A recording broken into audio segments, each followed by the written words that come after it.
నా ప్రియమైన మిత్రులందరికీ అస్సలాము అలైకుం రహమతుల్లాహి వబరకాతు. సహోదరులారా, ఈ రమదాన్ నెలలో ఉపవాసం ఉన్నవారు కొన్ని పనులు చేయడం ద్వారా వారి ఉపవాసం భంగమవుతుంది. చాలామందికి ఇది తెలియదు. వారు తెలియకుండా కూడా కొన్ని చేస్తారు. కొంతమంది తెలిసి కూడా ఈ పనులు చేస్తారు. రోజా ఏం కాదు, రోజా ఉంటుంది, రోజా ఏం బ్రేక్ అవ్వదు, రోజా మాకు ఇలాగే ఉంటుంది అని చాలామంది అనుకుంటారు. కానీ వారి రోజా అవ్వదు, ఉపవాసం అనేది అవ్వదు, విరిగిపోతుంది ఈ పనులు చేయడం ద్వారా. కాబట్టి 20 పనులు నేను చెప్తాను. ఈ 20 పనులు ఎవరైనా ఉపవాసం ఉన్నవారు చేస్తే కనుక వారి ఉపవాసం అనేది భంగం అవుతుంది. సరేనా? వారికి ఎలాంటి పుణ్యం దొరకదు. ఇంకా ఇందులో కొన్ని పనులు ఇలాంటివి కూడా ఉన్నాయి. అవి మీరు చేస్తే కనుక, ఉపవాసం ఉన్నప్పుడు ఈ పనులు చేస్తే కనుక దానికి బదులు మీరు కఫారా కూడా అదా చేయాల్సి వస్తుంది. అవన్నీ మొత్తం నేను డీటెయిల్గా చెప్తాను.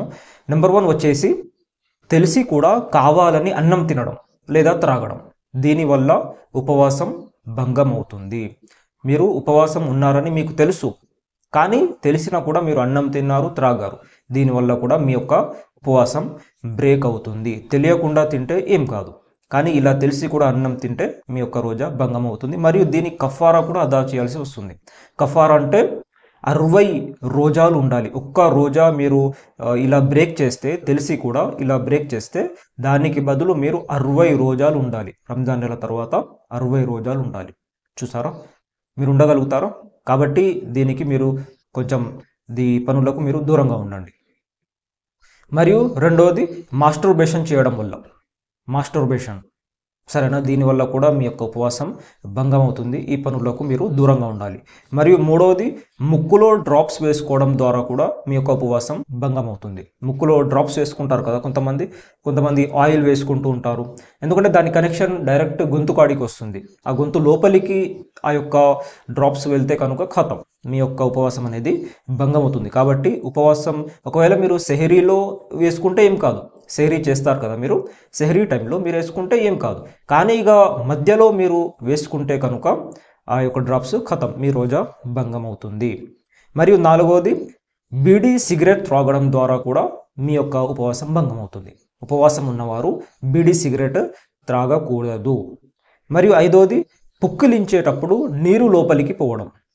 మీరు కొంతమంది పుక్కిలిస్తారు కదా వుజూ చేసుకునేటప్పుడు, కొన్నిసార్లు పుక్కిలిస్తారు కదా.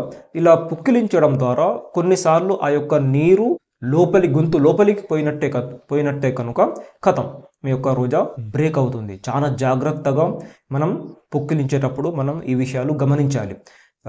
ఒకవేళ మీరు గరగర చేసినా కూడా ఖతం, మీ ఉపవాసం భంగం అవుతుంది. రోజా ఉన్నవారు ఇలా గరగర చేయకూడదు. సరేనా? మరియు ఆరోది కావాలని వామిటింగ్స్ చేసుకోవడం.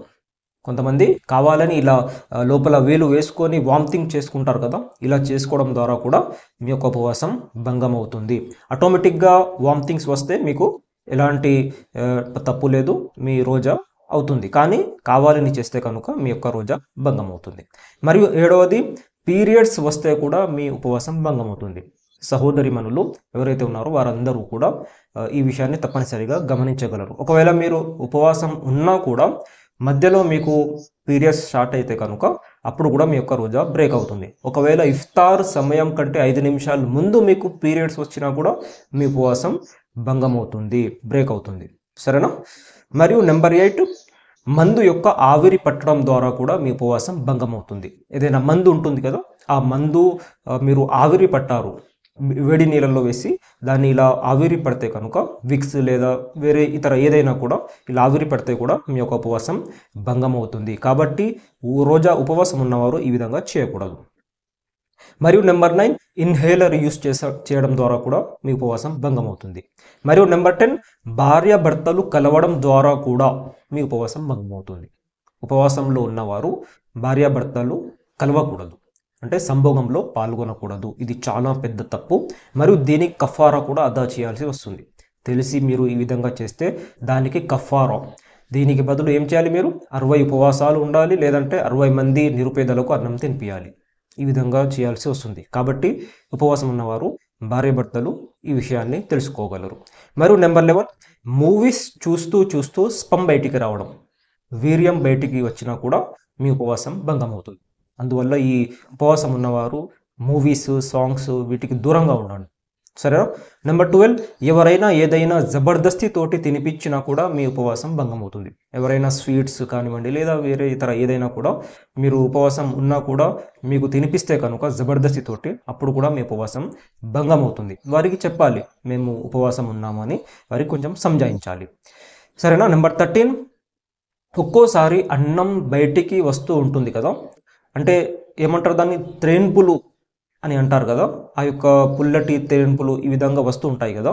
ఇలా వస్తున్నప్పుడు ఆ అన్నం వచ్చి బయటికి ఇలా వచ్చి మళ్ళీ దాన్ని మీరు మింగినట్లయితే కనుక మీ ఉపవాసం భంగం అవుతుంది. ఒకవేళ మీకు ఇలా అన్నం కొద్దిగా బయటికి వస్తే కనుక అప్పుడప్పుడు బయటికి తీసేయాలి, బయట కక్కేయాలి. అంతేకాని దాన్ని మళ్ళీ మీరు అలాగే మింగితే కనుక మీ ఉపవాసం భంగం అవుతుంది.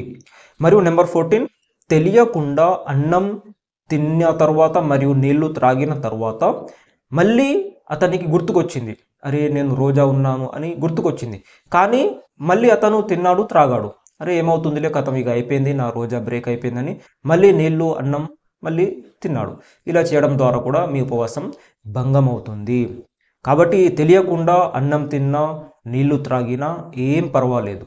కానీ మీకు గుర్తుకొచ్చిన తర్వాత మళ్ళీ అన్నం తిన్నారు, నీళ్లు త్రాగారు, నా రోజా బ్రేక్ అయిందని ఇలా చేస్తే కనుక మీ ఉపవాసం భంగం అవుతుంది. మరియు నెంబర్ 15, పళ్ళలో ఏదైనా ఇరుక్కుపోతే దాన్ని బయటికి తీసి మళ్ళీ దాన్ని మింగితే కనుక మీ ఉపవాసం భంగం అవుతుంది. పళ్ళలో ఏదైనా ఇరుక్కుంటుంది కదా, అప్పుడు మీరు బయటికి తీసి దాన్ని పడేయాలి, అంతేకాని దాన్ని మళ్ళీ తినకూడదు. మరియు నెంబర్ 16, సెహరీ సమయం అయిపోయిన తర్వాత కూడా సెహరీ చేయడం. సెహరీ చాలామంది ఇలా చేస్తూ ఉంటారండి. ఈ విషయాన్ని ప్రతి ఒక్కరూ తెలుసుకోవాలి. సెహరీ టైం వరకే సెహరీ చేయాలి. ఆ సెహరీ సమయం గడిచిపోయిన తర్వాత ఏది తినకూడదు, ఏది త్రాగకూడదు. సరేనా. మరియు ఇఫ్తార్ సమయంలో కూడా, ఇఫ్తార్ సమయం కంటే ముందు కూడా మీరు ఏం తినకూడదు, త్రాగకూడదు. సరేనా. బరాబర్ టైం అయిపోయిన తర్వాతనే అప్పుడే తినాలి. సెహరీ సమయం తర్వాత తినకూడదు, ఇఫ్తార్ సమయంలో ఆ టైం కంటే ముందు తినకూడదు. సరేనా. ఈ విషయాన్ని కూడా తెలుసుకోవాలి, లేదంటే మీ యొక్క ఉపవాసం భంగం అవుతుంది. నెంబర్ 17, బ్రష్ చేయడం వల్ల కూడా మీ ఉపవాసం భంగం అవుతుంది. ఏదైతే టూత్ పేస్ట్ ఉంటుందో ఆ టూత్ పేస్ట్ యూజ్ చేయడం వల్ల ఏమవుతుంది, కొద్దిగా అయినా గొంతు లోపలికి పోతుంది. కాబట్టి ఉపవాసం ఉన్నప్పుడు ఈ బ్రష్ అనేది చేయకూడదు. మీరు సెహరీ టైంలో చేసుకోండి, లేదంటే ఇఫ్తార్ తర్వాత మీరు చేసుకోండి, కానీ మధ్యలో మీరు బ్రష్ అనేది చేయకూడదు. దీనికి బదులు మీరు మిస్వాక్ చేయండి. దీని యొక్క బెనిఫిట్స్ చాలా ఉన్నాయి. మిస్వాక్ ఉంటుంది కదా, బయట దొరుకుతుంది, 20 రూపాయలు 30 రూపాయలకు దొరుకుతుంది. ఆ మిస్వాక్ చేయండి. దీనివల్ల పుణ్యం కూడా ఉంటుంది, సవాబ్ కూడా ఉంటుంది, మరియు దీని బెనిఫిట్స్ కూడా మీకు అందుతాయి. సరేనా. అది చేయడం వల్ల మీకు ఎలాంటి నష్టం లేదు. మరియు నెంబర్ 18, ఏదైనా పొగ పీల్చడం, కావాలనే ఏదైనా పొగ పీల్చడం, అది సిగరెట్ కానివ్వండి, లేదంటే హుక్కా అయినా కానివ్వండి, వేరే ఇతర ఏదైనా సరే, మీరు బయటికి వెళ్తున్నారు, బాజార్లో వెళ్తూ ఏదైనా పొగ ఉంటే ఆ పొగని ఇలా కావాలనే పీలుస్తే కనుక మీ రోజా భంగం అవుతుంది. సరేనా. నెంబర్ 19, మర్మాంగాల లోపల ఏదైనా మందు పెట్టుకోవడం ద్వారా కూడా మీ ఉపవాసం భంగం అవుతుంది. సరేనా. ఏదైనా మీకు వ్యాధి వస్తే సెహరీ టైంలో పెట్టుకోండి. సరేనా. ఆ సెహరీ టైం అయిపోయిన తర్వాత ఖతం, దాన్ని కంప్లీట్ చేసుకోవాలి. కానీ మధ్యలో మీరు ఏదైనా మందు పెట్టుకుంటే కనుక ప్రైవేట్ స్పాట్స్ దగ్గర, అప్పుడు కూడా మీ ఉపవాసం భంగం అవుతుంది. సరేనా. మరియు నెంబర్ 20, చిగుళ్ళ నుండి రక్తం వచ్చినా కూడా ఆ రక్తం మీరు మళ్ళీ గొంతు లోపలికి పోయింది, ఆ యొక్క రక్తం అనేది గొంతు లోపలికి పోతే కనుక అప్పుడు కూడా మీ ఉపవాసం భంగం అవుతుంది. చిగుళ్ళ నుండి రక్తం వచ్చినప్పుడు అప్పటికప్పుడు దాన్ని కక్కేయాలి, మొత్తం బయటికి తీసేయాలి. సరేనా. మళ్ళీ దాన్ని మింగకూడదు. ఇలా మింగితే ఖతం, మీ రోజా భంగం అవుతుంది. ఈ 20 పనులు ఉన్నాయండి. రోజా ఉపవాసం ఉన్నవారు ఈ 20 పనులకు కొంచెం దూరంగా ఉండాలండి, లేదంటే మీ ఉపవాసం భంగం అవుతుంది. సరేనా. ఎందుకంటే పొద్దున్న నుండి సాయంత్రం వరకు మీరు ఏం తినకుండా త్రాగకుండా ఉంటారు, కానీ ఈ పనులు చేయడం వల్ల ఖతం, మీ ఉపవాసం భంగం అవుతుంది. కాబట్టి ఈ విషయాన్ని తెలుసుకోవాలి మరియు దీనిపైన అమలు చేయాలి. ఈ వీడియో వేరే వారికి కూడా షేర్ చేయండి. అస్సలాము అలైకుం వరహ్మతుల్లాహి